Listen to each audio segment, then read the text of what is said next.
Hey everyone, welcome back. This video we're gonna show you how we make our epoxy charcuterie boards.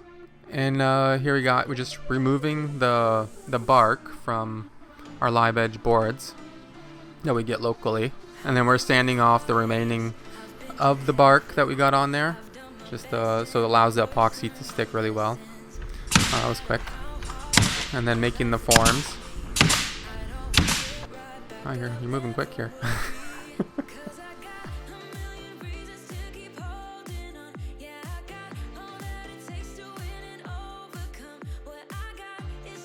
So I'm just cutting them in half, and then as you cut them, there's different stresses in the woods, so they'll tend to warp. So you'll see me how I'm recutting them to straighten them out. It just helps them sit straighter in the forms.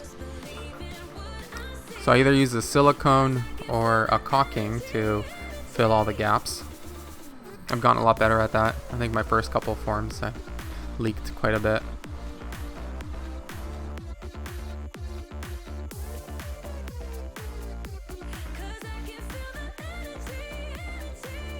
Still building the form, and I noticed that the best mold release that I found is actually WD-40. Another use for WD-40.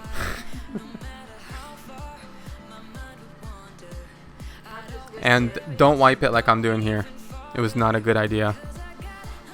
And you'll see why in a couple minutes.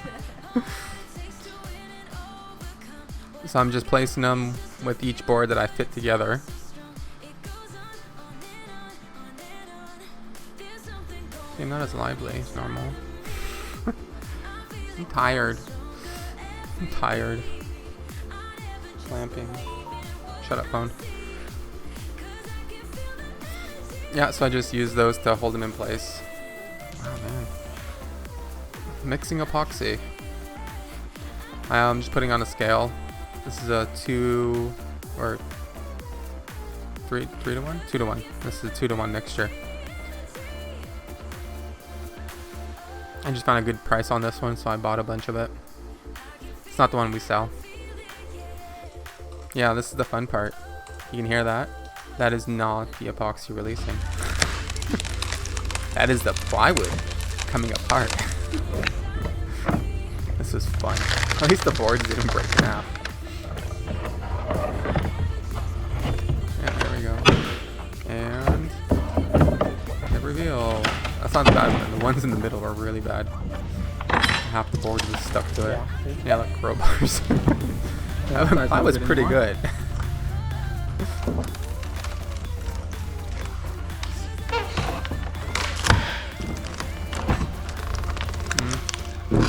I got the big crowbar. There we go. Yeah, look at this one. Ooh. Those ones came a little better. No, I didn't wipe those ones. That's why they turned out a little better. Yeah, now you can.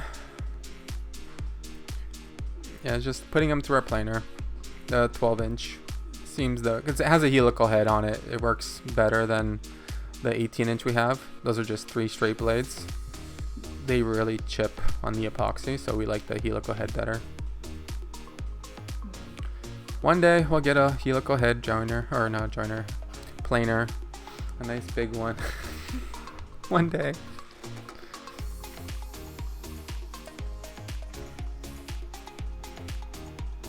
Why does it look like you're going the other way now? You put the camera on the other side, and I didn't notice?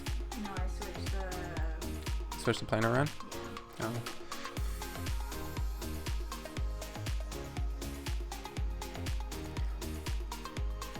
So we're just cutting them to size. Yeah, cleaning up the edge. Are you not cutting them to size? Not yet. At this point, it's just cleaning up the edges in order to, like, cleaning up the ends in order to clean up the sides on the table saw. Oh, to straighten them out.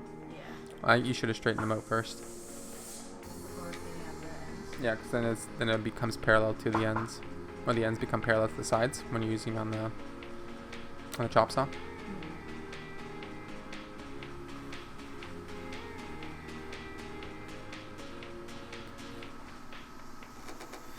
This one didn't turn out quite like we expected.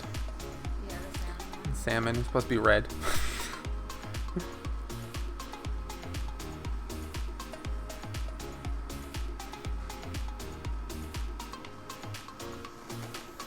And just cleaning them up. I don't know, I love this saw. I love this saw. I was scared at first when we first got it, but now I wouldn't trade it for any other saw. It's huge, but it works really good. I don't know, can't go wrong with a 10 horsepower motor.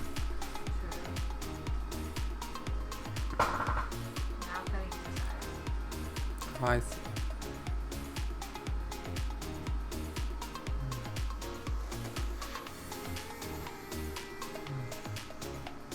Look at all that epoxy gunk stuck to the blade. That's from, oh, ouchie.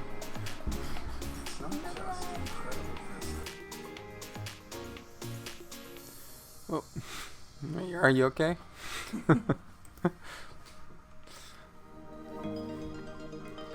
What am I working on? That's our next video. Yeah. Those are the, what am I working on? I'm working on the hickory furniture set. Hopefully we'll have that out soon. Probably next week. Hopefully next week. It's gonna be in 3 videos. Yeah, it's a 3-part series. It's just way too much to put in one. And that's another tool that broke. Yeah, I got the capacitor for it. I just need to replace it. And this is at 900x speed. Oh, okay. Well, it takes like 5 minutes per board, or something like 5 to 10 minutes to cut all that out. Yeah. So yeah, I'll have to speed things up quite a bit. Oh, that's another tool that died. Rest in peace, little Rigid. The loyal Rigid. Made it a long time, actually. For Rigid, it did really well. It's the only one that actually has a, what is it, horizontal sander like that. Nobody else makes something like that. It's so sad. I love it. It's good. I wish someone else made something like that.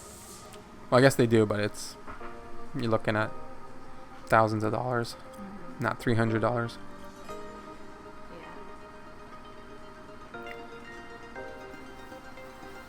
Yeah. And sanding. Lots of sanding. So much sand.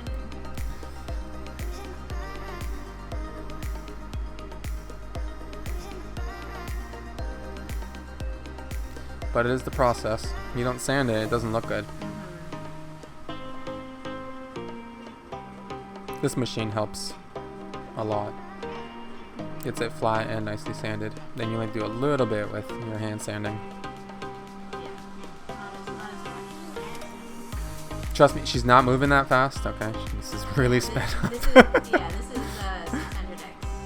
607x.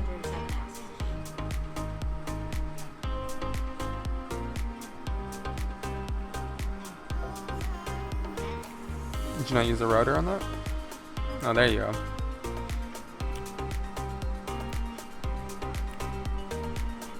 You're so skilled, Trinda. Look how fast you're moving. Why did I show it twice? So Trinda's just mixing some glue and sawdust to fill any holes that we got so they look natural. Because wood always comes with imperfections. Sanding it with 150 grit. 150?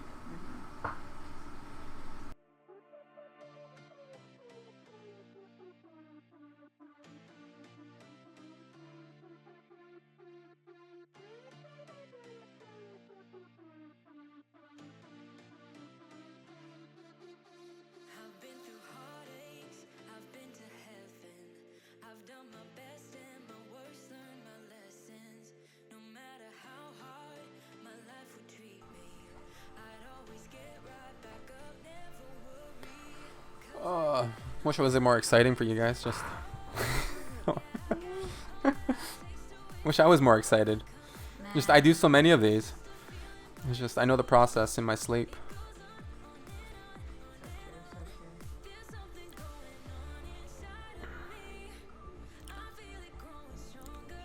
Yep, and that was for one of our realtors that we do stuff for. Yeah, and we have new colors, blue and whatever that is. Yeah, just if you want one, you can get one from our website. And thank you all so much for watching, and we'll check out all the links in the description. Like and subscribe. See you Bye. next time.